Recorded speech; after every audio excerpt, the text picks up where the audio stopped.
오늘로 이제 사순절 특별 수요일 설교는 마치게 되고 다음 주 우리 한 주간은 고난 주간이 됩니다. 그래서 고난 주간에 새벽 5번 또 수요일 저녁 금요일 저녁 이렇게 해서 총 7번의 고난 주간 특별 예배를 드리게 됩니다.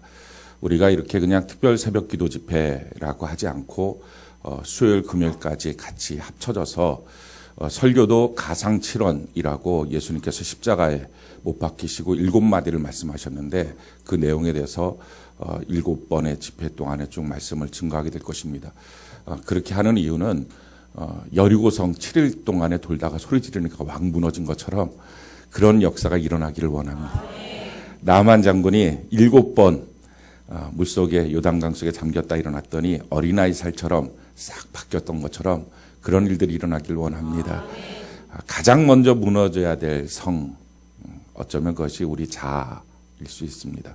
내 고집, 내 생각, 또 지긋지긋한 나의 죄성들, 좀 이렇게 한 번도 무너진 적이 없는 우리 성들이 좀 무너졌으면 좋겠습니다. 또 우리 영육 간에 좀 깨끗해지는, 죄로부터도 질병으로부터도 문제로부터도 이런 온갖 더러운 것에서부터도 깨끗해지는 그런 역사가 있기를 원합니다. 우리가 그렇게 기대하고 믿으면 믿음이 우리를 인도에 가게 될 줄로 믿습니다. 그렇지 않을 거야 라고 믿으면 그 믿음대로 그렇지 않는 일들이 생기고요. 될 거야 라고 믿으면 믿음대로 하나님이 우리를 바꾸어 주시게 될 줄로 믿습니다. 난공불락의 여리고성이 무너진 것처럼 한 번도 무너진 적이 없는 내 자아, 나의 죄, 좀 이런 것들이 완전히 무너져서 주님 안에 새로운 피조물로 우리가 거듭나는 그런 은혜의 시간이 되어서 부활절 예배를 드릴 때는 정말 새 생명의 잔치가 되는 은혜가 있기를 바랍니다. 한 가지 또 기억해야 될 것은 우리만 새 생명 되지 말고 우리에게 전도 대상자가 있죠. 그 전도 대상자에게 복음을 증거해서 같이 주 앞에 나와서 정말 우리 교회가 말씀의 회복이 되면 수적인 회복이 된다. 성경 그대로가 좀 실현이 되어서 우리가 정말 이 사순절 기간 동안 말씀의 회복이 됐는지 우리의 영혼이 살아났는지 좀 이게 우리의 성품의 변화의 열매로도 나타나고 전도의 열매로도 좀 나타나는 그런 은혜가 있기를 바랍니다. 제가 그저께인가요?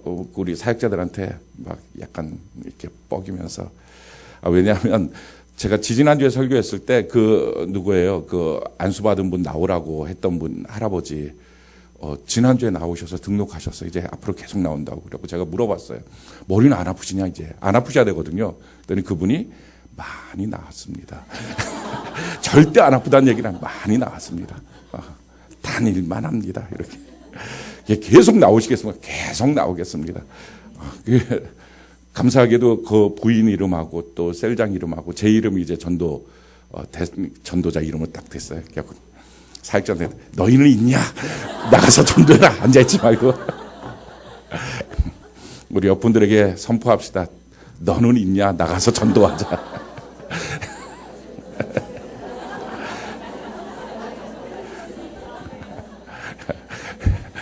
이 말이 이렇게 써먹을 줄 몰랐죠. 우리가 이 3월 한 달 동안의 사순절 기간을 맞이해서 우리가 십자가 앞에 서는 그런 은혜를 입게 되었습니다. 우리가 십자가 앞에 섰을 때 제일 첫 번째 지옥으로부터 우리가 건짐받았다. 이 사실을 우리가 알게 됩니다. 이 얼마나 감사합니까? 사람은 태어나면 죄를 짓고요. 죄를 지은 결과로 누구든지 지옥 갑니다. 이게 사람의 운명이에요. 근데 그 운명에서 누구도 벗어날 길이 없어요. 종으로 태어나면 평생 종으로 살다가 종으로 죽고 자기 자녀도 태어나면 종이 되는 것처럼 똑같아요. 마귀의 종으로 평생의 노예 생활하다가 그러고 그 죄의 값으로 우리는 영원한 지옥에 갈 수밖에 없는 것이 우리의 운명이었습니다. 근데 이런 운명을 가진 우리들을 사랑하셔서 하나님이 사랑 안 하셔도 되거든요. 근데 우리를 사랑하셔서 하나님의 아들 독생자 예수 그리스도를 대신 죽이시고 그 피의 값으로 그 생명의 값으로 우리의 죄를 다 속량하시고 대신 갚으시고 우리로 하여금 해방시켜 주셨어요. 그래서 이제는 지옥 가지 않는 지옥의 권세가 우리를 공격할 수 없는 죄와 사망의 권세, 마귀의 권세가 공격할 수 없는 저주와 가난과 질병의 권세가 공격할 수 없는 하나님의 사람으로 바뀌어진 거예요. 이게 십자가의 은혜예요. 그래서 우리가 십자가를 바라보며 지옥을 보고요, 우리의 죄를 보고요, 거기서부터 해방됐기 때문에 하나님을 향해서 감사할 수 있어요. 그래서 사랑의 하나님을 우리가 고백하는 거죠. 두 번째는 그 십자가를 통해서 우리가 하나님의 아들과 딸이 됐어요.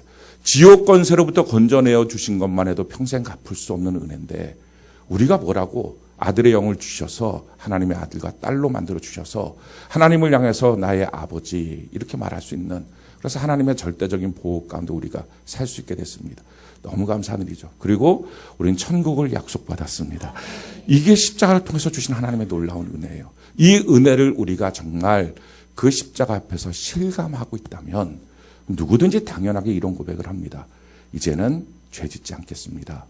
이제는 하나님의 말씀대로 살겠습니다. 이걸 고백하게 되는 거예요. 그건 너무나 당연한 거예요.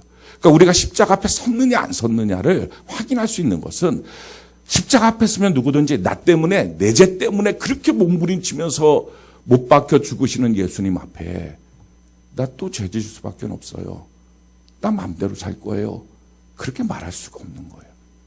그 주님 앞에 우리가 고백하는 거예요. 나 이제 죄 짓지 않겠습니다. 나 이제 하나님의 말씀대로 살겠습니다 라고 고백하는 거예요. 그래서 성경이 우리에게 뭐라고 말합니까? 이렇게 말을 하는 거죠. 고린도후서 5장 15절, 우리 같이 한번, 베드로전서 4장 1절로 3절 우리 같이 한번 읽어봅시다. 시작. 그리스도께서 이미 육체의 고난을 받으셨으니 너희도 같은 마음으로 갑옷을 삼으라. 이는 육체의 고난을 받은 자는 죄를 그쳤음이니 그 후로는 다시 사람의 정욕을 따르지 않고 하나님의 뜻을 따라 육체의 남은 때를 살게 하려 함이라. 너희가 음란과 정욕과 술 취함과 방탕과 향락과 무법한 우상 숭배를 하여 이방인들의 뜻을 따라 행한 것은 지나간 때로 족함이라. 이제는 더 이상 하지 말라. 이거 지나간 때로 이제 족하다라는 것입니다. 그 예수님의 십자가 앞에서 이제 더 이상 죄 짓지 않겠습니다. 하나님의 말씀대로 살겠습니다. 그러면서 이제 남겨진 나의 삶은 내가 나를 위해서 살지 않고 나를 위해서 죽으신 예수님을 위해서 살겠습니다. 이게 너무 당연하고 마땅한 고백입니다. 그러니까 그 고백은 갈등이 있어서 되는 게 아니라, 지식으로 배워서 되는 게 아니라, 누구든지 정말 그 십자가 앞에 서면 다 그 고백을 할 수밖에 없는 거예요. 그러니까 그 고백이 안 된다는 것은 어쩌면 우리가 지식으로는 알지 이게 정말 십자가 앞에 안 서봤기 때문일 수 있습니다. 내가 죄짓지 않고 살겠습니다. 하나님의 말씀대로 살겠습니다. 이제는 내가 날 위해서 살지 않고 예수 위해 살겠습니다. 라고 하는 고백이 난 너무 힘듭니다. 나는 그 고백이 잘 안 나옵니다. 그 고백을 하기가 난 싫습니다. 이 얘기는 아직 내가 정말 십자가 앞에 서본 적이 없습니다. 그 얘기예요. 이 사순절 기간에 우리가 하는 것은 십자가 앞에 정말 서자는 거예요. 예수님의 십자가 앞에, 들은 지식이 아니라 그 십자가 앞에 내가 서 있을 때 어떻게 이런 고백이 안 나오겠어요? 당연히 그런 고백이 나오는 것입니다. 그래서 성경이 우리에게 이렇게 말하는 거예요. 고린도후서 5장 15절 우리 같이 한번 읽어볼까요? 시작. 그가 모든 사람을 대신하여 죽으심은 살아있는 자들로 하여금 다시는 그들 자신을 위하여 살지 않고 오직 그들을 대신하여 죽었다가 다시 살아나신 이를 위하여 살게 하려 함이라. 예수님께서 우리를 위해서 죽으신 이유는 우리가 더 이상 나를 위해서 사는 게 아니라 예수님, 나를 위해서 죽었다가 다시 사신 예수님 위해서 사는 것이다 라는 것입니다. 그게 너무 당연한 우리의 고백이에요. 이거는 막 배우고 지식으로 하고 그래서 너가 꼭 그렇게 해야 돼, 그거 아니면 너 아니야, 이런 차원의 문제가 아니라 정말 날 위해서 십자가에 못 박혀 죽으셨다. 이걸 성령의 감동으로 내 마음에 믿어지고 나면, 정말 그 앞에 내가 서 있다면 어떻게 우리가 이제 내 마음대로 살고 싶어요? 어떻게 내가 예수님의 뜻대로 살아요? 사람이 어떻게 그래 살아요? 어떻게 죄 안 짓고 살아요? 어떻게 성경대로 살아요? 그 말을 못하는 거예요. 그러니까 정말 주님 뜻대로 이제 살고 싶다고. 그러면서도 우리 마음속에 내가 그동안 죄 지었던 습관적인 나의 죄의 몸을 알아요. 죄에 익숙한 나를 알아요. 그러니까 하나님 앞에 이 기도가 그 다음에 이어서 나오는 거예요. 죄 안 짓고 싶습니다. 이제는 정말 하나님의 말씀대로 살고 싶습니다. 그런데 아시잖아요, 주님. 나 또 죄 질 것 같아요. 너무 익숙해요. 그 환경, 그 사건 속에서는 나 똑같은 반응이 나올 것 같아요. 그렇게 나는 몇십 년을 살아왔어요. 그렇게 하나님 앞에 고백하는 것이죠. 그렇게 고백하게 될 때 우리가 성경을 읽다 보면요, 그때부터 하나님의 말씀이 우리에게 레마가 돼요. 하나님의 말씀이 우리에게 뭐라고 말씀하십니까? 이렇게 말씀하시는 거예요. 로마서 6장 6절 우리 같이 한번 읽어볼까요? 시작. 우리가 알거니와 우리의 옛사람이 예수와 함께 십자가에 못 박힌 것은 죄의 몸이 죽어 다시는 우리가 죄에게 종노릇하지 아니하리. 와, 죄의 몸이 죽었구나. 내가 그러면 이제는 죄에 익숙한 나의 옛사람은 죽은 거구나. 나는 그리스도 안에 새로운 사람이구나. 이게 발견이 되는 거예요. 그러니까 이게 이 말씀을 너 믿어야 돼. 이게 아니라 정말 하나님 앞에 이제 죄짓고 살고 싶지 않은 거예요. 하나님의 말씀대로 살고 싶은 거예요. 그런 사람들이 이 말씀을 읽게 되면 해방을 누리는 거예요. 해방을. 이 말씀은 나를 다시 옥죄는 난 옛사람은 안 죽은 것 같은데 자꾸 죽었다고 성경에 그러네. 이게 힘들어 죽겠네. 이게 아니라 정말 죄짓지 않고 살고 싶은 사람들에게 이 말씀은요. 해방인 거예요. 그래서 하나님의 말씀이 자기에게 지금 해방인지 하나님의 말씀이 또 다른 족쇄인지 이 차이는 십자가 앞에 섰느냐 안 섰느냐예요. 지식으로는 안 돼요. 성령으로 서야 돼요. 그때부터 정말 성도가 되는 거예요. 이 사순절 기간을 주신 이유는 우리 보고 십자가 앞에 서라는 것입니다. 그래서 내가 더 이상 죄의 몸이 아니구나. 이것 때문에 너무 감사한 거예요. 그러면서 어떻게 그럼 내가 하나님의 말씀대로 살 수 있지? 내가 어떻게 하나님의 뜻대로 살 수 있지? 그럴 때 하나님 주시는 말씀이 있잖아요. 디모데후서 3장 15절로 17절 우리 같이 한번 읽어볼까요? 시작. 또 어려서부터 성경을 알았나니 성경은 능히 너로 하여금 그리스도 예수 안에 있는 믿음으로 말미암아 구원에 이르는 지혜가 있게 하느니라. 모든 성경은 하나님의 감동으로 된 것으로 교훈과 책망과 바르게 함과 의로 교육하기에 유익하니 이는 하나님의 사람으로 온전하게 하며 모든 선한 일을 행할 능력을 갖추게 하려 합니다. 하나님의 사람으로 하나님의 말씀을 온전하게 만들고 죄짓지 않게 만들고 하나님의 말씀으로 우리가 하나님의 모든 일을 그 선한 일을 감당할 능력을 주신다. 그럼 말씀에 생명을 걸어야 되겠구나. 내가 예배 드려야 되겠구나. 내가 큐티해야 되겠구나. 내가 성경을 읽어야 되겠구나. 그건 누가 시켜서가 아니라 자꾸 이렇게 발견되는 거예요. 누구에게? 하나님 앞에서 죄짓지 않고 말씀대로 살고 싶은 사람에게. 그렇기 때문에 내가 그렇게 하고 싶은 마음이 없는 사람에게는요. 다 이건 족쇄고 변명거리예요. 난 싫어요. 그러니까 사실은 못하는 게 아니라 싫은 거예요. 왜 싫은 거예요? 십자가 앞에 서보질 않아서 싫은 거예요. 이 사순절 기간은요. 정말 십자가 앞에 우리가 서야 됩니다. 하나님의 말씀으로 우리가 온전케 되고 그 모든 선한 일을 행할 능력을 어떻게 받느냐? 그 방법도 성경은 또 가르쳐 주잖아요. 신명기 30장 14절 우리 같이 한번 읽어볼까요? 시작. 오직 그 말씀이 내게 매우 가까워서 내 입에 있으며 내 마음에 있은즉 내가 이를 행할 수 있는. 하나님의 말씀이 내게 가깝고 내 입에 있고 내 마음에 있고 하루 종일 그 말씀을 묵상하고 그렇게 살면 누구든지 그걸 행할 수 있다. 그러니까 이게 또 방법을 아니까 또 감사한 거예요. 그러니까 하나님의 말씀을 보면서 자꾸 감사가 나오는 사람. 하나님의 말씀을 보면서 이러면 되겠구나. 이게 해답이구나. 이러면 이거 되겠구나. 나의 간절한 소망이 이루어질 수 있겠구나. 이 사람은 지금 제대로 가는 거예요.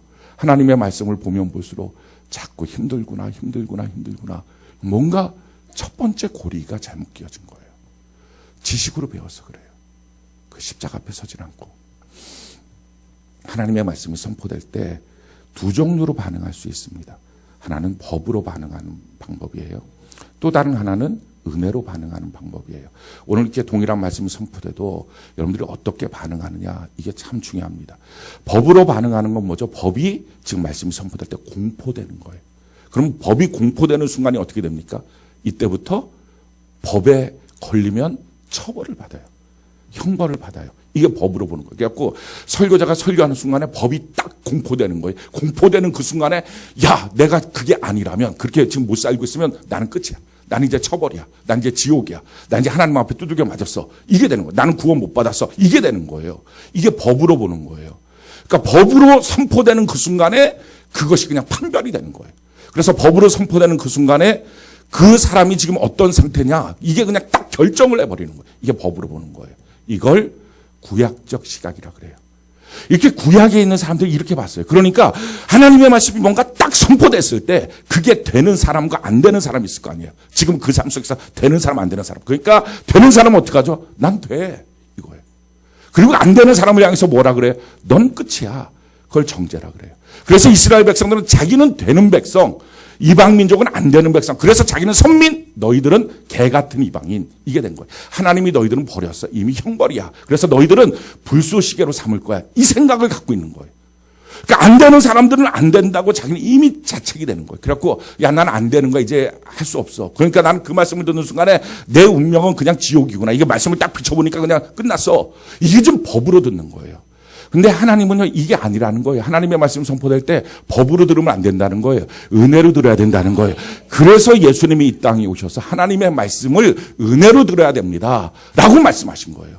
이 은혜로 듣는다는 말이 뭡니까? 하나님의 말씀이 선포되면 그 말씀은 날 사랑하여 주신 말씀이다. 그러니까 은혜로 주었다는 말은 그 말이 은혜롭다는 얘기가 아니에요. 그 말이 나한테 참 기분 좋다. 나를 좀 달래준다. 위로해준다. 그 말이 아니에요. 사람들은 좀 은혜의 말씀을 주세요. 오늘 내가 은혜 받게 해주세요. 그게 아니라 그냥 그 말씀 자체가 나에게 은혜입니다. 하나님이 내게 말씀해 주셨다는 것이 은혜입니다. 왜?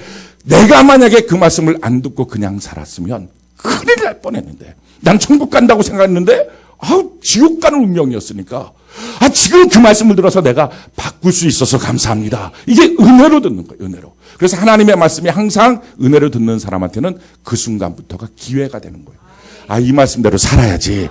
이게 되는 거예요. 그게 신약시대예요. 그게 예수님이 하나님의 말씀을 어떻게 들어야 되느냐, 이걸 가르쳐 준 거예요. 그래서 성경이 이렇게 말합니다. 로마서 6장 14절 우리 같이 한번 읽어볼까요? 시작. 죄가, 로마서 6장 14절 우리 같이 한번 한 목소리 한번 읽어봅시다. 시작. 죄가 너희를 주장하지 못하리니 이는 너희가 법 아래 있지 아니하고 은혜 아래 있어. 한번 따라합시다. 나는, 다시 한번요. 나는 법 아래 있지 않고 은혜 아래 있습니다. 여러분들이 지금 하나님의 말씀을 들을 수 있다는 것은 하나님이 여러분들을 사랑하기 때문입니다. 왜냐하면 길거리에 있는 사람한테 넌 죄 있으니까 지옥이야. 그 말을 들으면 대부분의 사람들은 뭐야 재수없게. 그러고 전혀 신경 안 써요. 한 대 때릴 수도 있어요. 성질 나쁜 사람한테 그 말하면. 한 대 때리거나 뭐 이렇게 하고 그 사람 아무 신경을 안 써요. 근데 우리는 하나님의 말씀을 들으면 전전긍긍해요. 와, 이거 큰일 났다. 어떡하지? 내가 잘못된 거 아니야 지금? 막 힘들어요. 왜? 그 말씀과 내가 관계가 있으니까. 그 말씀 하시는 하나님과 내가 관계가 있으니까. 그래서 하나님의 말씀은요, 하나님이 사랑하는 자들에게 주시는 거예요. 그 사랑하는 자들에게 왜 주십니까? 그 말씀 듣고 고치라는 거예요. 그래서 법이 아니에요. 지금도 말씀이 선포될 때 이것이 법이 돼서 여러분들이 딱 판명이 돼서 나는 됐어. 오케이. 예. 목사님 오늘 땡큐. 이렇게 하고 지나가면 이거 소용이 없는 거예요. 그러면서 자기 마음속에 누구는 안 됐어. 이거 어떡하지? 그 인간 지옥이네. 이게 아닌 거 이게. 우리가 다 같이 하나님의 말씀 앞에서 이제 시작하는 거예요. 이제 기회로 삼는 거예요. 아멘이십니까? 그러니까 하나님의 말씀을 몰랐으면, 못 들었으면 야, 내 운명이 어떻게 될까? 그냥 이렇게 살다가 나중 가서 보니까 내가 너 모르겠다. 이러면 큰일 났는데 지금 여기서 들었으니 오늘부터 내가 이 말씀대로 살겠습니다. 이게 되는 거예요. 그래서 은혜로 받는 것, 이것이 중요합니다. 근데 아마 여러분들 이런 말을 들어도 아마 이런 마음들의 생각들이 있을 거예요. 우리가 죄 안 짓고 살자, 성경대로 살자. 다 좋은 말이긴 하지만요. 예수 믿으면 구원 받는 거 아니에요, 목사님? 딱 까놓고 한번 얘기해 봅시다. 이렇게 하고 싶은 분들이 있을 거예요. 이제 초신자들은 이제 그런 분들 없고 오래 여기저기 교회를 순회하시다가 오신 분들은 아니 솔직하게 예수 믿으면 그럼 구원 받는 거 아니에요, 목사님? 그 좀 답변 좀 해보세요. 라고 하시는 분들이 있을 거예요. 그러면서 조금 성경을 읽으신 분들은 이 본문을 꺼내서 보여줄 거예요. 로마서 3장 28절. 제가 일부러 먼저 꺼냈어요. 그러니까 제가 기선을 잡은 거예요. 같이 한번 읽어봅시다. 시작. 그러므로 사람이 의롭다 하심을 얻은 것은 율법의 행위에 있지 않고 믿음으로 되는 줄 우리가 인정. 그래요. 율법의 행위가 아니에요. 믿음이에요. 그러니까 믿음으로 구원받는 거예요. 예수 믿으면 돼요. 맞아요. 예수만 믿으면 다 되는 거예요. 근데 문제는 예수만 믿으면 다 됩니다. 이 말을 사람들이 잘못 알아들었어요. 어떻게 알아들었냐? 예수만 믿으면 사랑 좀 안 해도 돼요. 예수만 믿으면 용서 좀 안 해도 돼요. 예수만 믿으면 좀 다투고 욕심내도 돼요. 예수만 믿으면 좀 더럽게 죄짓고 살아도 돼요. 예수만 믿으면 은밀한 죄에 있어도 다 구원받아요. 이렇게 잘못 알아들은 거예요. 그게 아니에요. 우리가 예수를 믿는다는 게 뭐예요? 지금 내 죄 때문에 십자가에 못 박혀서 몸부림치는 하나님의 아들, 그 사랑과 그 생명으로 우리가 믿음을 갖고 구원을 받은 거예요. 그런데 그 예수님을 내가 믿는데, 그 예수님 때문에 내가 구원받았습니다를 믿는데, 그러니까 믿기만 하면 돼요. 사랑 좀 안 해도, 용서 좀 안 해도, 내 욕심대로 살아도, 방탕하게 살아도, 죄 지어도 괜찮아요. 그 말이 잘못된 거예요. 그러니까 그럴 수가 없는 거예요. 믿음이. 정말 믿음이라면 그렇게 말이 안 나오는 거예요. 그러니까 아까도 말씀드렸지만 왜 하나님의 말씀을 들으면서 자꾸 족쇄같이 여겨지고 안 되는데 다 자꾸 하라는 것처럼 여겨지고 힘들고, 이유는 십자가 앞에 서본 적이 없기 때문이라는 것처럼 똑같아요. 믿기만 하면 되는 거 아닙니까? 이 말도 정말 예수님을 믿는 십자가 앞에 그 성령의 감동 가운데 서본 적이 없이 지식으로 지금까지 배웠으니까, 예수님 십자가로 넌 구원받았어, 이거 지식으로 배우니까 그럼 믿기만 하면 되는구나. 그래서 이 믿기만이라고 하는 내용을 아무 거리낌 없이 그냥 믿기만이 된 거예요. 주님의 십자가 앞에 서본 적이 없어서. 오늘날 너무 많은 성도들이 예수님의 십자가 앞에 서본 적이 없이 구원을 받았대요. 이게 문제예요, 지금. 이게 너무 심각한 거예요. 다 지식으로 받은 구원이에요. 그러니까 이 지식의 문제, 이 뇌가 썩으면 그럼 뭘로 구원을 받나요, 우리가? 뇌의 지식으로 쌓이는데. 내 영이 예수님과 교제함으로 구원을 받아야 되는데, 지식이 썩어버리면, 뇌가 썩어버리면 소용이 없는 거예요. 그걸 다 지식으로 받은 거예요. 그래서 정말 내가 믿음이 있다, 이걸 뭘로 증명을 하느냐, 이걸 확인해야 되잖아요. 내가 진짜 믿었다. 사람들은 자꾸 자기를 속여요. 나 십자가 앞에 섰어. 뭐 이렇게 자꾸 자기를 막 멀쩡하게 막 이상하게 만들어요. 그래서 성경은 진짜 믿음인지 가짜 믿음인지, 또 이런 말 하면 또 싫어하는 사람들이 있어요. 왜 맨날 진짜 가짜, 나는 그럼 가짜가 뭐야. 싫어하지만 어쩔 수 없어요. 이거는 진짜인지 가짜인지 구별할 수 있는 수단을 한 가지 가르쳐 줬어요. 그게 뭐냐면은 그 믿음이 사랑으로 표현되느냐예요. 그게 하나님이 우리에게 가르쳐 주신 점검이에요. 왜냐하면 예수님의 십자가 앞에 서면 뭐가 됩니까? 하나님이 날 향한 그 크신 사랑, 아들을 죽이면서, 그리고 그 아들이 나를 향해서 저들의 죄를 용서해달라고 말하는 그 십자가의 크신 사랑을 믿었기에 구원을 받은 거예요. 그러니까 그 믿음이 내 안에 정말 실제라면 당연히 사랑이 나와요. 내가 정말 그 큰 은혜로 지옥 갈 운명이 구원을 받았다면, 그렇다면 내가 1만 달란트 받은 내가 나에게 무엇인가 잘못한 그 사람을 난 절대 용서할 수 없어요, 이 말을 못하는 거예요. 사랑으로 진짜 믿음인지 가짜 믿음인지 증명이 됩니다.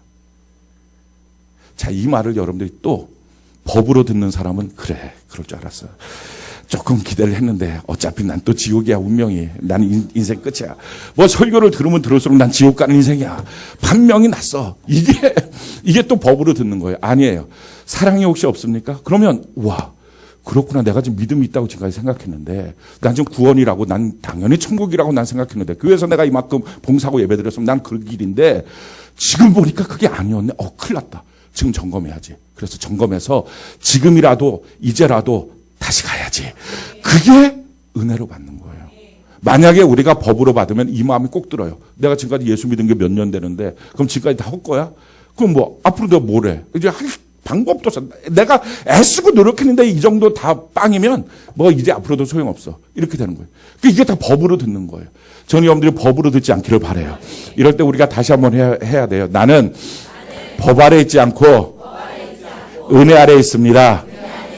우리 옆분들에게 선포를 해주시기 바라요. 이게 평생 자기 귓가에 있어야 돼요. 당신은 법 아래 있지 않고 은혜 아래 있습니다.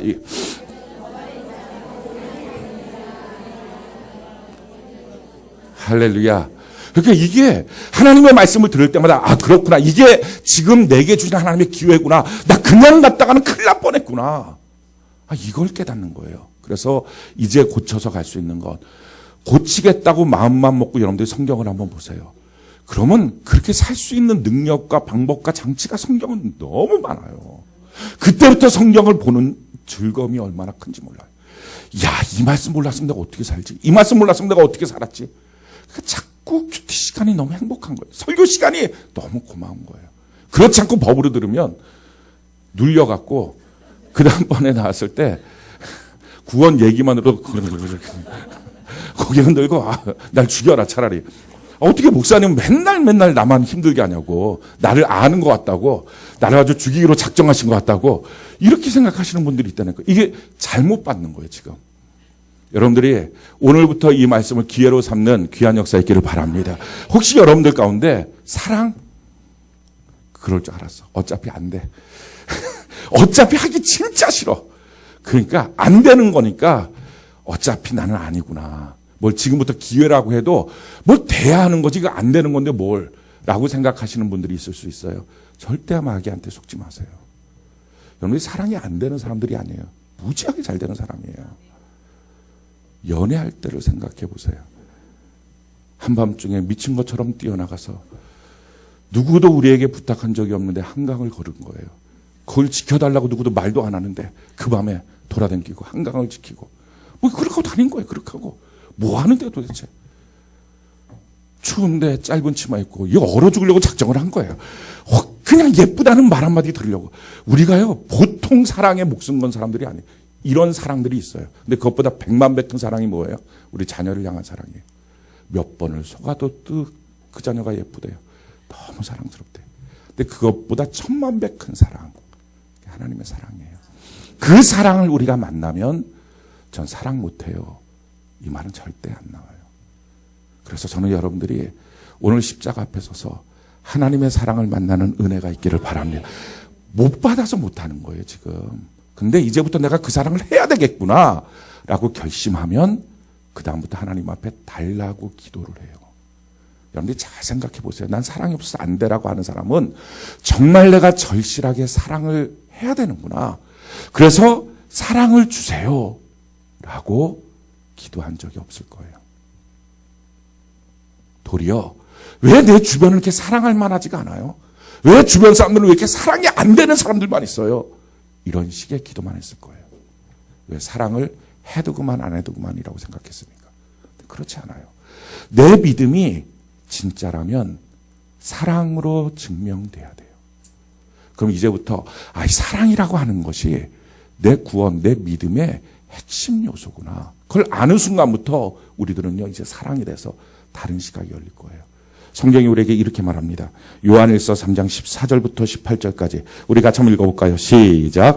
우리는 형제를 사랑함으로 사망에서 옮겨 생명으로 들어간 줄을 알거니와 사랑하지 아니하는 자는 사망에 머물러 있느니라. 그 형제를 미워하는 자마다 살인하는 자니 살인하는 자마다 영생이 그 속에 거하지 아니하는 것을 너희가 아는 바라. 그가 우리를 위하여 목숨을 버리셨으니 우리가 이로써 사랑을 알고 우리도 형제들을 위하여 목숨을 버리는 것이 마땅하니라. 누가 이 세상의 재물을 가지고 형제의 궁핍함을 보고도 도와줄 마음을 닫으면 하나님의 사랑이 어찌 그 속에 거하겠느냐. 자녀들아, 우리가 말과 혀로만 사랑하지 말고 행함과 진실함으로 하자. 성경이 뭐라고 말하니까 14절에 보니까 우리가 형제를 사랑함으로 사망에서 옮겨 생명으로 들어갔다라는 거예요.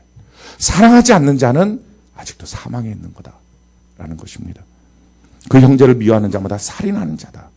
살인하는 자마다 영생이 그 속에 거하지 아니하는 것을 너희가 아는 바라 하는 거예요. 그러니까 우리가 정말 믿음이 있느냐, 구원받는 믿음이냐라는 점검은 사랑이에요. 아마 여러분들이 그러면 사랑은 다 좋고 용서도 다 좋고 그런데 어떻게 다 해요? 뭐 목사님은 다 합니까? 뭐 이렇게 나올 수 있어요. 남 얘기하지 마셔야 돼요. 이거 반드시 꼭 필요한 거는 자기한테만 적용을 해요. 니는 잘하냐 이러면 큰일 나 이게. 제가 오늘 설교하면서 좀 걱정되는 건 오늘 집에 가서 저희 집사람이 너는 잘하냐 이럴까 봐. 이게 보통 문제가 아닌 거예요. 그러니까 남한테 적용하면 절대 안 돼. 하나님의 말씀은 자기에게 적용하는 거예요. 아멘이십니까? 아멘. 사실은 한 명만 아멘 해주면 저는 행복해요. 누군지 말을 안 할 거예요. 아무튼 사랑한다는 건 이것이 구원의 핵심이라는 거예요. 사랑하지 않으면 아직 사망에 있다는 거예요. 그럴 때 우리가 그러면 다 사랑하냐? 어떻게 다 용서하냐? 대체로 사랑하지만 못하는 사람도 있지 않냐? 너무 힘들게 하는 사람, 너무 마음 아픈 사람, 못하게 하는 사람도 있지 않냐? 그렇게 생각하실 거예요. 그러면 천국 가서는 어떻게 하시겠어요? 천국 가면 아마 여러분들 생각에 그 인간은 안 올 거예요. 나를 정말 힘들게 하고 화나게 할 그 인간은 거기 안 올 거예요. 그런데 그거 너무 자기 기준 아닙니까? 어쩌면 그 사람도 똑같이 생각할 수도 있어요. 근데 공교롭게도 얄궂은 운명처럼 둘이 같이 있는 거예요. 그럼 어떻게 해요? 예배 시간에 봐도 부회가 나는데 갖고서 그 사람이 1부 예배 드리면 2부 예배 드리고 이렇게 자꾸 어울리고 싶지도 않고 말 섞기도 싶지도 않고 같이 얼굴 봐도 인사도 안 하고 싶고 그런데 그럼 천국 가면요. 천국엔 1부 예배, 2부 예배 따로 드리자고 예수님한테 저 인간이랑 같이 있으면 안 되겠다고. 그럼 그게 무슨 천국이에요? 또 뿐만 아니라 아마 이렇게 생각하시는 분들이 있을 거예요. 그때 가면 내가 바뀌죠. 그때 가면. 지금 여기니까 이렇지. 그때 가면 나 완전히 새 사람 돼요. 근데 성경은요, 어디에도 천국 가면 새 사람 된다는 말은 한마디도 없어요. 예수 믿을 때 바뀌는 거지 천국 가서 바뀌지 않아요. 그러니까 지금 생활 그대로 우리가 천국 가는 거예요. 그러면 지금 생활 그대로 천국 가면 주님께서 그 사람들은 제거시켜줬으면 너무 감사하지만 오케이 땡큐지만 혹시라도 주님이 그 중에 몇은 괜찮은 거예요. 주님에게 우리 기준으로 천국을 보내고 할 게 아니니까 들어와 있어요. 그러면 어떻게 하는 거죠? 그 다음부터 힘든 거예요. 그럼 천국이 아닌 거예요. 보고 싶지 않은 사람이 또 생겼어요. 거기서 미워할 사람이 또 생겼어요. 그럼 그게 천국이 아니잖아요. 천국이 아닌 지옥이잖아요. 그러니까 사랑하지 않으면 천국 못 가는 거예요. 천국이 아닌 거예요. 자기한테는. 또 이 말이 여러분들에게 오빠 내가 여전히 지옥이야. 내가 자꾸 기대를 하고 목사님 말씀을 듣긴 하지만 또 결론이 지옥이잖아. 내가 저럴 줄 알았어. 그냥 어떻게 저 목사는 지난주에는 인상 쓰면서 하더니 지금은 생글생글해서 뭔가 바뀌는 줄 알았더니 바뀌지 않고 테마가 항상 똑같아. 이럴 분들이 또 있어요. 아니에요. 지금부터 시작하시는 거예요. 아멘이십니까? 우리는 사랑한다는 것, 용서한다는 것, 죄짓지 않는다는 것, 이런 조건들이 내 믿음과 구원의 핵심적인 요소라고 생각을 안 하고 신앙생활을 했어요. 그래서 그것이 중요한지를 않았어요. 그래서 그냥 예수만 믿으면 되는 줄 알았던 거예요. 근데 그게 아닌 거예요. 그게 얼마나 중요한지를 우리가 알아야 되는 거예요. 그래서 성경이 우리에게 이렇게 말합니다. 마태복음 7장 21절로 23절. 그래서 주시는 말씀이에요. 같이 한번 읽어볼까요? 시작. 나더러 주여 주여 하는 자마다 다 천국에 들어갈 것이 아니요 다만 하늘에 계신데 아버지의 뜻대로 행하는 자라야 들어가리라. 그날에 많은 사람이 나더러 이르되 주여 주여 우리가 주의 이름으로 선지자 노릇하며 주의 이름으로 귀신을 쫓아내며 주의 이름으로 많은 권능을 행하지 아니하였나이까 하리니 그때 내가 그들에게 밝히 말하되 내가 너희를 도무지 알지 못하니 불법을 행하는 자들아 내게서 떠나가라 하리라. 왜 우리가 하나님의 말씀대로 살아내야 천국에 가느냐? 그렇지 않으면 우리가 가도 그건 우리한테 천국이 아닌 거예요. 그래서 못 들어가는 거예요. 그러니까 지금부터 우리가 그렇게 살아내야 돼요. 근데 우리한테 부족하잖아요. 그러니까 어떻게 해야 돼요? 똑같아요. 적용은. 하나님 앞에 사랑을 구하고 하나님의 말씀대로 순종해보고 하나님이 주시는 말씀의 뜻에 따라 움직여보고 교회 공동체 안에서 연습해보고 이 과정을 하는 거. 그러다 안 되면 또 회개하고. 그러나 그 길을 가야만 되는 거예요. 성경이 우리에게 이렇게 말해요. 요한계시록 21장 8절 같이 한번 읽어볼까요? 시작. 그러나 두려워하는 자들과 믿지 아니하는 자들과 흉악한 자들과 살인자들과 음행하는 자들과 점술가들과 우상숭배들과 거짓말하는 모든 자들은 불과 유황으로 타는 못에 던져지르니 이것이 둘째 사망이라. 그렇죠. 그러니까 이런 생활을 우리가 예수 믿으면서도 교회 안에서 계속 해 가다 보면 그 모습 그대로 우리가 천국에서 살 거거든요. 근데 그 모습 그대로 천국에서 산다면 그건 천국이 아닌 거예요. 우리에게. 그건 지옥인 거예요. 그러니까 천국에 못 간다는 거예요. 그럼 지금부터 바꿔야 된다는 거예요. 아마 여러분들 생각이 내가 어떻게 바뀌어? 그런 거 임박해 있는 생활인데. 아니, 옛사람은 죽었다 그러잖아요. 바뀌기를 원하는 사람은요, 바꾸려고 시작해요. 그러면 바꿔진다는 거예요. 근데 바꾸기를 원하지 않는 사람은 답이 없다는 거예요. 그거는 바꿀 수 없는 게 아니라 바꾸기를 원하지 않는 거예요. 바꾸기를 원하지 않고 어떻게 샀냐고요? 교회 생활하면서 선지자 노릇하는 거예요. 권능을 행하고요. 능력 행하고요.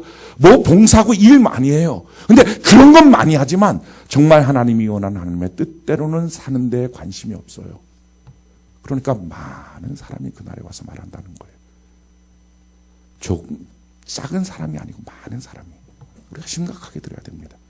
그래서 성경이 우리에게 이렇게 말하고 있어요. 고린도서 13장 5절 너무 중요한 말씀인데 우리 같이 한번 읽어볼까요? 시작. 너희는 믿음 안에 있는가? 너희 자신을 시험하고 너희 자신을 확증하라. 예수 그리스도께서 너희 안에 계신 줄을 너희가 스스로 알지 못하느냐? 그렇지 않으면 너희는 버림받은 자들. 우리가 믿음 안에 있는지 시험하고 확증해야 된다. 근데 내가 믿음 안에 있다는 것을 무엇으로 아느냐? 예수 그리스도께서 내 안에 계신 것을 스스로 아는 것이라는 거예요. 그게 믿음 안에 있는 거예요. 그러니까 다른 말로 말하면 예수님이 지금 내 안에 계시는 거예요. 그걸 의식하며 사는 거예요. 그래서 무슨 말을 할 때도 예수님이 계시니까 그래서 확 욕을 못하고 확 분노하는 말을 못해요. 막 누구를 향해서 욕하고 분노하고 미워하는 말을 못해요. 왜냐하면 그 말을 하면 대번의 마음이 확 눌려요. 주님과의 친밀한 교제가 안 되는 거예요. 음란한 말 그거 못해요. 그게 자꾸 친밀한 교제가 안 되는 거예요. 그러니까 이런 것들이 자기 마음속에 계속 주님이 내 안에 계신다. 지금 나와 함께 하신다. 이걸 교제하고 이거를 느껴야만 우리의 삶 속에 이게 믿음이 있는 것입니다. 라는 얘기예요. 사실은 성경이 말하는 대로 우리가 안 살아서 세상 속에서 너가 예수 믿는데 무슨 사람이냐. 이런 말들 들은 거예요. 믿음은 다 바뀌어야 되는데 그리고 바뀌어지는 과정 속에 있어야 되는데 우리가 그렇게 안 했던 거예요. 자, 이 말씀이 법으로 들리지 말고 좀 지겹긴 하죠. 이제부터 은혜로 받아서 우리 시작합시다. 설교하고 있는 저도 여러분도 오늘부터 1일로 정하고 오늘부터 시작합시다. 우리 옆분들에게 예수님과 동행하는 1일입니다. 이렇게 아멘이십니까? 그러면 할 수 있잖아요. 오늘 1일이니까. 게다가 오늘은 시간도 몇 시간 안 남았어. 오늘 이제 12시까지. 대충 이제 좀 있으면 가서 자면 돼요. 씻고 빨리 자세요. 재짓기 전에 빨리 자요. 그래갖고, 이렇게 몇 시간 안 남아. 그럼 하루를 우리는 성공적으로 보낸 거예요. 그리고 내일은 또 다시 내일. 주님 계시죠? 말씀 보고 어떻게 살까요? 막 이렇게 하고. 그러면서 십자가 앞에 서는 거예요. 근데 제일 중요한 것은 이게 다 쇼로는 안 돼요.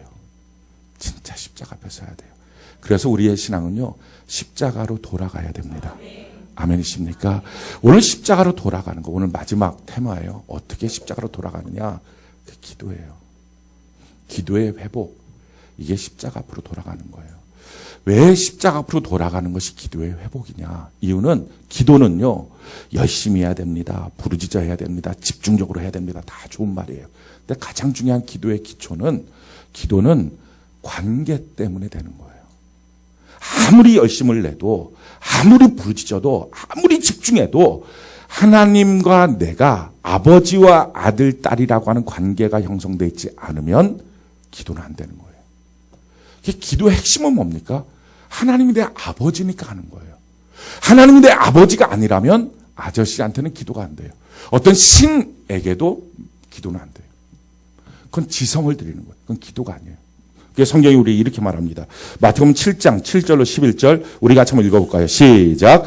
구하라 그리하면 너희에게 주실 것이요 찾으라 그리하면 찾아낼 것이요 문을 두드리라 그리하면 너희에게 열릴 것이니 구하는 이마다 받을 것이요 찾는 이는 찾아낼 것이요 두드리는 이에게는 열릴 것이니라. 너희 중에 누가 아들이 떡을 달라 하는데 돌을 주며 생선을 달라 하는데 뱀을 줄 사람이 있겠느냐? 너희가 악할지라도 좋은 것으로 자식에게 줄 줄 알거든 하물며 하늘에 계신 너희 아버지께서 구하는 자에게 좋은 것으로 주시지 않겠느냐. 그러니까 지금 기도는 누구한테 되는 거라고요? 하늘에 계신 우리 아버지예요. 그러니까 아버지와 아들, 아버지와 딸 관계 속에서만 기도가 되는 거예요. 그러니까 기도는 다른 신을 섬기는 사람은 못해요. 기도는 하나님을 향해서 정말 아버지, 이게 안 되는 사람은 기도가 안 돼요. 하나님의 아버지야 돼요. 그런 사람은요, 기도의 내용이 부실해도 상관없어요. 여러분, 기도의 내용을 너무 또박또박 잘하려고 하지 마세요. 너무 또박또박 한마디 한마디 힘주어서 기도하면 옆에 사람이 기도에 맥이 끊어져요. 그냥 두리뭉실하게 기도를 해야 대충 이렇게 하고 기도가 가는 거지. 하나님 이러시면 안 되는 것 아닙니까? 뭐 이런 식으로 또박또박. 예전에 수유동 때 그랬던 분이 한 분 있어요. 하나님 지금 20세기입니다. 이런 식으로 하시면 절대 안 됩니다. 이 말을 얼마나 크게 또박또박 하는지 몰라. 기도가 안 돼. 옆에 있는 사람이 같이 그 기도를 따라. 하나님 20세기. 내가 뭐 하는 거지 이렇게. 그러니까 이게 기도는 얼마나 또박또박, 얼마나 논리적으로, 얼마나 제대로, 얼마나 힘주어서, 이것도 중요하지만 하나님을 우리가 말로 설득하는 게 아니에요. 내 입을 지으신 하나님 앞에 어떻게 우리가 말로 설득하겠어요? 그건 아니에요. 그냥 아버지니까 하는 거예요. 아버지 이렇게 하면 돼요. 아버지 그렇게. 심지어는요 그냥 아버지 하고 울면 다 해결돼요. 그럼 그때부터는 아버지가 뭐 해줄까? 너 뭐가 문제야? 이렇게. 저희 딸이 전번에 제 방에 들어와서 이렇게 하는 거예요. 그러면서 이렇게 요만요만 눈물 나고 왜? 그다음부터 나 혼자 얘기야. 뭐 해줄까? 뭘 어떻게 할까? 뭐가 문제는 막 이거 다 얘기했어. 한마디 하더라고. 괜찮아요. 괜찮아. 그럼 뭐 그다음부터는 내가 안 괜찮은 걸 뭐. 우리도 똑같아요. 하나님 앞에 오늘 그렇게 하고 있으면 돼. 그렇게 하고 기도 끝날 때쯤 괜찮아요. 이렇게 하고 일어나서 가면 그다음부터 하나님은 바빠지기 시작해요. 오늘 중요한 거는 내 말로 설득이 아닌 거예요. 우리가 말을 너무 버벅거리면 성경은 이렇게 말씀합니다. 로마서 8장 26절 우리 같이 한번 읽어볼까요? 시작. 이와 같이 성령도 우리의 연약함을 도우시나니 우리는 마땅히 기도할 바를 알지 못하나 오직 성령이 말할 수 없는 탄식으로 우리를 위하여 친히 간구하시는. 기도하면 하나님은 응답하십니다. 우리가 잘 못 기도해도 하나님 고쳐주시고요. 성령께서 너무 답답하면 대신 기도해 주시고요. 우리가 기도할 때 하나님 쟤는 잘 몰라서 저렇게 기도하는데 제가 다시 하나님 앞에 정정해서 기도할게요. 나는 막 육성으로 기도하면 하나님은 또 다른 걸로 막 기도하고. 어찌됐든 기도하겠다고 아버지 앞에 있으면 바뀌어집니다. 할렐루야. 그러니까 내용이 얼마나 중요하냐. 그거 아니에요. 내가 얼마나 오늘 기도를 논리적으로 했냐. 그것도 아니에요. 내가 얼마나 설득했느냐. 그 말도 아니에요. 하나님이 아버지시면 되는 거예요. 아멘이십니까? 하나님이 아버지시면 우리가 부르짖고 기도하면 하나님은 우리를 향해서 일해 주시게 될 줄로 믿습니다. 하나님의 약속은 쉬지 않고 내가 너를 위해서 일하고 싶다 하는 거예요. 그러니까 그냥 우리가 하나님께 기도하면 됩니다. 근데 문제는 한 가지가 있는 거예요. 오늘 꼭 알아야 될 것이 왜 기도의 회복이 십자가 앞에 서는 거냐. 지금 그 말씀인데 왜냐하면 기도는 기도가 되는 장소에서만 해야 돼요. 그게 핵심이에요. 다른 데서는 안 되는 거예요, 기도가. 기도를 들으실 수 있는 장소가 있어요. 그 장소가 뭡니까? 그걸 성전이라고 말해요. 자, 그럼 성전이 뭐예요? 지금 이것도 성전이라고 말하지만 사실 이건 성전이 아니고 예배당이에요. 그럼 성경이 신약시대에 구체적으로 말하고 있는 성전이 뭡니까? 그게 나예요.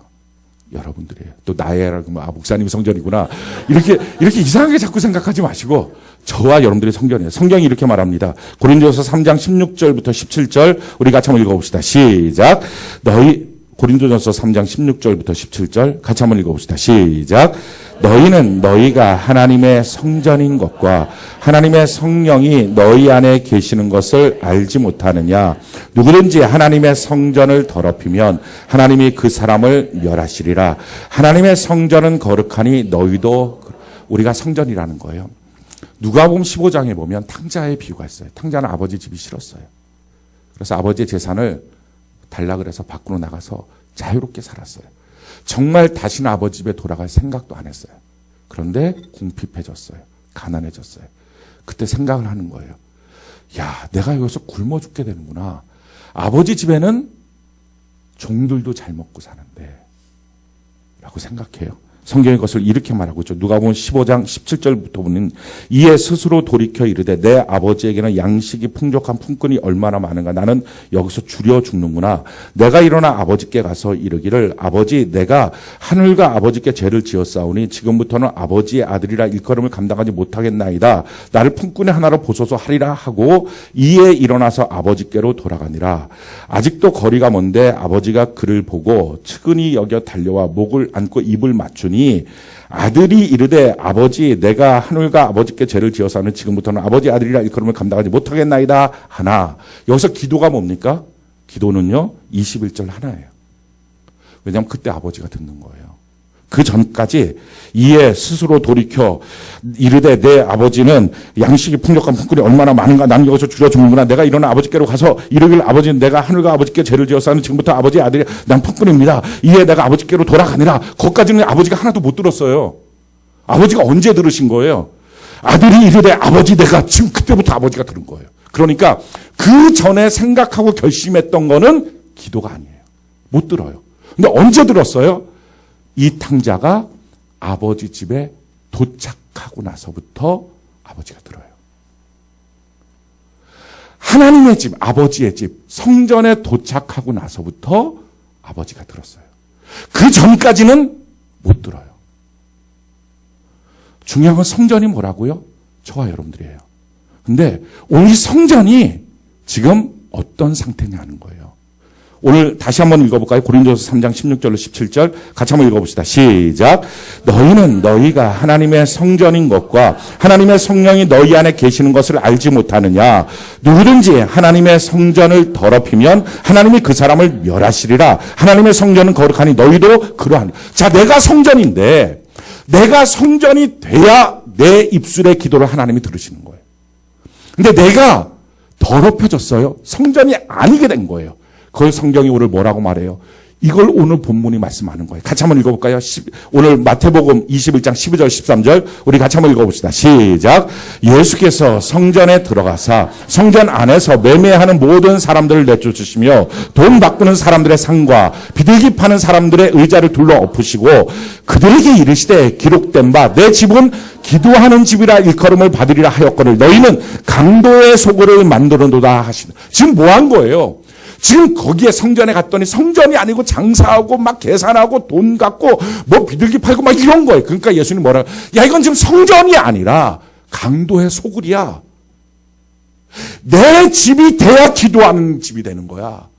내 집은 왜 아버지의 집. 성전이 돼야 기도가 되는 거야. 그래서 주님 뭐 하십니까? 다 뒤집어 엎어버려요.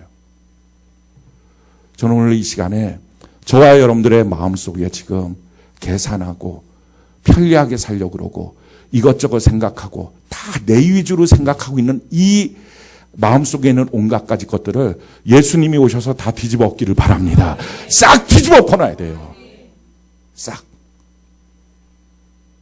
그래서 이게 내가 원하는 대로 사는 게 아니라 아버지의 집이 돼야 돼요. 이게 성전이 돼야 돼요. 그러면 내가 원하는 대로 사는 강도의 소굴을 만든 것과 성전의 가장 큰 차이가 뭐예요? 강도의 소굴을 만든 것은요, 내 마음대로 지금 하고 있는 거예요. 그곳에서. 그래서 장사하고 싶으면 장사하고 돈 받고 싶으면 돈 받고 비둘기 팔고 싶으면 비둘기 팔고 내 이익을 통해서 내 편리한 대로 내가 하고 싶은 대로 하는 거예요. 근데 이게 성전으로 바뀐 건 뭐예요? 이제는 아버지의 집으로 바뀐 거예요. 아버지가 통치하시는 거예요. 아버지가 원하는 대로 하는 거예요. 그러니까 아버지가 원하는 대로 하나님의 뜻대로 내 몸을 만들어 갔을 때 기도가 되는 거예요. 왜 예수님이 성전의 정화를 하실까? 성전이 정화가 안 되면 강도의 소굴이에요. 우리는 힘들어서 기도한다고 얘기해요. 우리는 내가 갈급하고 내가 막 지금 이렇게 답답하고 도와주지 않으면 안 되는 절박한 상황이니까 하나님은 도와줄 거라고 생각해요. 근데 그때부터 하나님이 하시는 말씀이 이거예요. 안 들려. 너 소리가 안 들려. 너는 아버지 집으로 와야지 들려. 안 들려. 너가 하는 그 모든 말이 하나도 안 들려. 지금 그 얘기예요. 그래서 성경이 이렇게 말합니다. 내가 너와의 관계에서 너의 기도를 듣지 못하는 것은 귀가 없거나 돕지 못하는 것은 손이 없어서가 아니라 너와 나 사이에 죄의 담이 있다. 성전이 돼야 된다. 아버지 집이 돼야 되는데 왜 예수님이 너 안에 주인이 못 되고 있냐? 그 얘기예요. 기도의 회복은요, 내가 성전이 되는 거예요. 기도의 회복은요, 내 안에 주인이 내가 아니라 예수님이 되셔야 돼요. 아멘이십니까? 그게 기도의 회복이에요. 오늘 우리 마음속에 이런 마음이 있으면 좋겠어요. 주님, 내 마음에 오셔서 내 마음속에 있는 이 상을 다 뒤집어 엎어 주시옵소서. 내 마음속에 있는 계산대를 다 뒤집어 엎어 주시옵소서. 내 마음속에 있는 온갖 가지 더러운 것들 다 뒤집어 엎어 주시옵소서. 그래서 좀 정결하게 만들어 주시옵소서. 그래서 이게 깨끗해지기만 하면, 아까 말씀드렸잖아요. 논리적으로 하나님을 설득하는 게 아니라고. 이러면 된다고요. 괜찮아요? 이렇게 하고 그냥 가면 하나님은 내가 안 괜찮아. 내가 안 괜찮아. 내가 뭐 해줄까 막 계속 집에까지 가는데 하나님이 쫓아와서 뭐니 무슨 말이야 하고 싶은 말 해봐. 내가 도와줄게. 다 도와줄게. 그러고서는 하나님이 너가 구하지 않은 것까지 다 주겠다. 그러니까 이게 솔로몬이 괜찮아요. 뭐 지혜는 하나 주시던지 이렇게 하고 하니까 그냥 하나님이 아니야 딴 거 뭐 막 주는 거지. 설득력이 아닌 거예요. 이게 성전이 돼. 아버지 집이 되면 돼요. 오늘 우리가 아버지 집이 되는 은혜가 있기를 바랍니다. 열왕기하 13장에 보면요, 요아스 왕이 등장해요. 그때가 엘리사가 죽기 바로 직전이에요. 근데 이 엘리사가 죽기 바로 직전에 이스라엘 왕 요아스를 보니까 너무 답답한 거예요.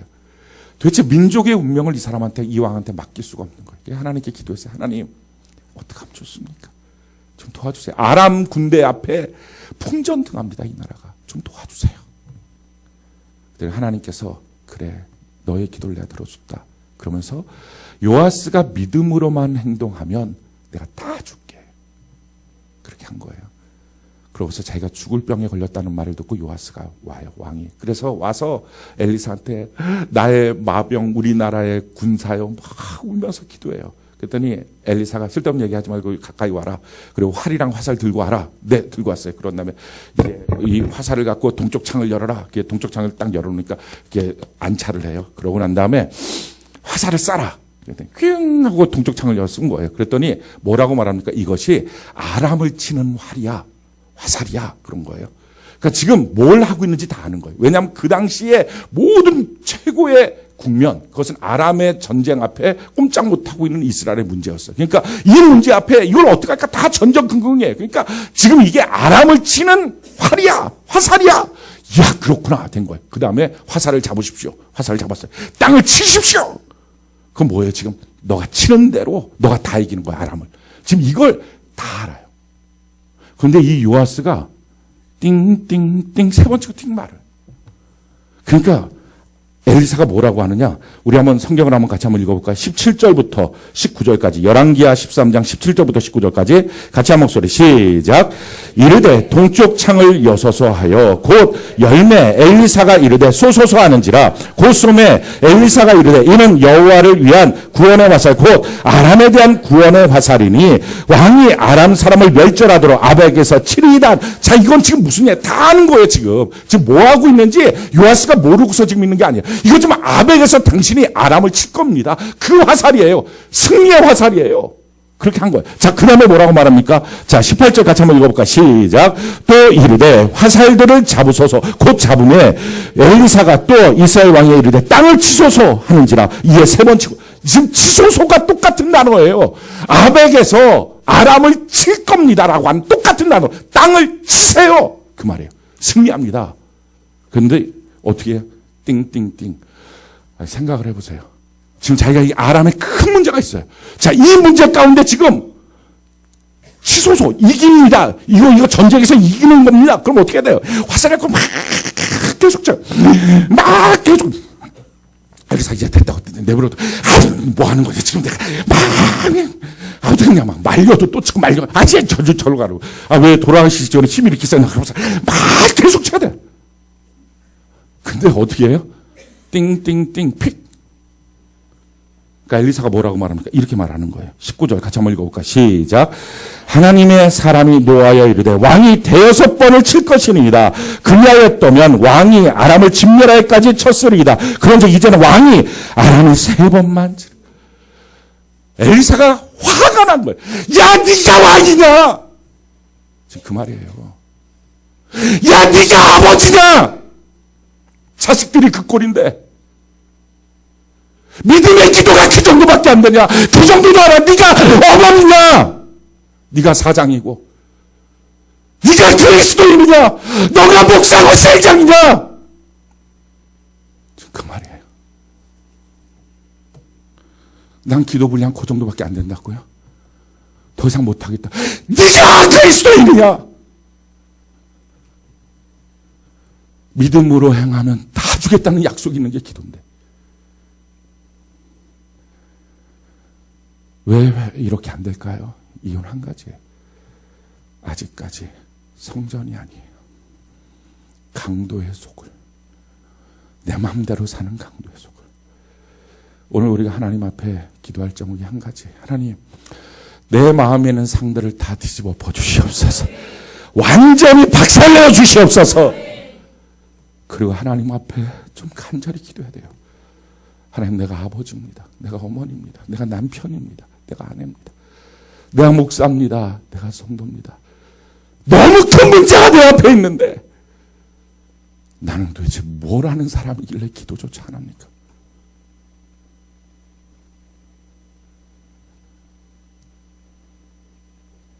뭐가 그렇게 대단해서 기도 안 합니까? 기도의 회복. 하나님께로 돌아가는 십자가 앞에서는 우리의 회복입니다.